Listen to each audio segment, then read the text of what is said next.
நானும் MCC school old student தான். எம்சிசில இருந்து டபிள்யூசிசிக்கு வந்திருக்கிறேன். அடுத்து நாம தான் வருவோம். ஒரு உணர்ச்சியோடு நான் இங்கே நின்று கொண்டிருக்கிறேன், நெகிழ்ச்சியோடு நின்று கொண்டிருக்கிறேன். நானும் எம்சிசி ஸ்கூல் ஓல்டு ஸ்டூடெண்ட் தான். அந்த ஓல்டு ஸ்டூடெண்ட் தான் இன்னைக்கு டபிள்யூசிசிக்கு வந்திருக்கிறேன். எம்சிசில இருந்து டபிள்யூசிசிக்கு வந்திருக்கிறேன். வரவேற்புரையாற்றிய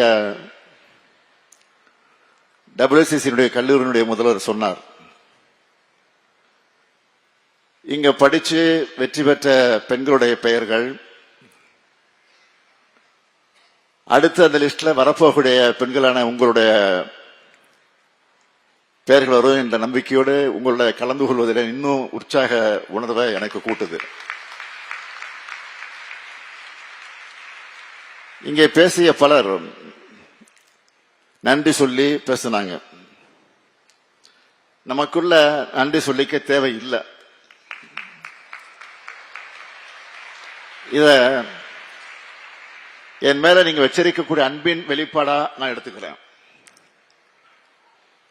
அது மட்டும் இல்ல, இன்னும் உங்களுக்கு தேவையானதை செஞ்சு கொடுக்கணுங்கிற கூடுதல் பொறுப்புணர்வை இந்த நிகழ்ச்சி எனக்கு உருவாக்கி இருக்கு. அதான் உண்மை. சகோதரர் இனிகோ இருதராஜ் இங்க இருக்கிறார். ஒவ்வொரு முறையும் என்னை பார்க்க வரும்போது இங்க இருக்கக்கூடிய பலருடைய சேர்ந்து வருவார். வரும்போது பாத்தீங்கன்னா நிறைய கோரிக்கைகளோடு தான் வருவார். அதுல பல கோரிக்கைகள் எளிதில் தீர்த்து வைக்கக்கூடியதா இருக்காது. கொஞ்சம் கஷ்டமா இருக்கும். ஏன்னா சட்ட சிக்கல் எல்லாம் இருக்கும். அதுல பழைய விதிகளை எல்லாம் திருத்த வேண்டியிருக்கும், புதுசா ஜீவப்பட வேண்டியிருக்கும், கூடுதலா பல கோடி நிதியும் தேவைப்படும். இருந்தாலும் எல்லாத்தையும் முழு முயற்சி எடுத்து அதை நாங்கள் செஞ்சு கொடுப்பதுதான் எங்களுடைய கடமையாக கருதி நிறைவேற்றி கொண்டிருக்கிறோம். ஏன்னா இனிகோ கேட்டா இல்லைன்னு சொல்லவே முடியாது. இங்க சொன்னது போல ரீசெண்டா நடந்த கிறிஸ்துமஸ் விழாவில் பல அறிவிப்புகளை எல்லாம் நான் வெளியிட்டேன் நெல்லையில. இப்பவும் இந்த அமைப்பின் சார்பில் இன்னும் சில கோரிக்கைகள் இருக்கு. அடுத்து நாம தான் வருவோம்.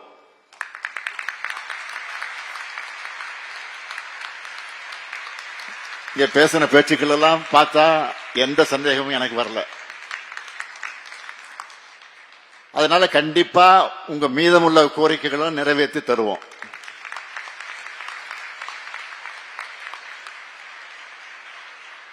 இங்கே இத்தனை மாணவிகளை ஒரே இடத்துல பார்க்கும்போது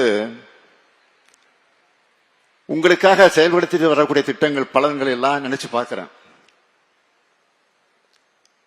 இங்க வீடியோவில் கூட பலர் பேசினாங்க.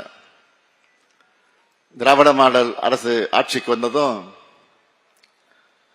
கல்விக்காக நாம கொண்டு வந்திருக்கக்கூடிய முதல் பெரிய திட்டம்னா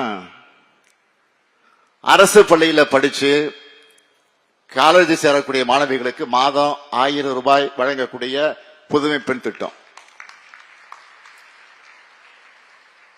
இந்த திட்டம் எந்த அளவுக்கு தாக்கம் செலுத்தி இருக்குன்னு தெரிஞ்சிக்க, அதை நாங்க புரிஞ்சிக்க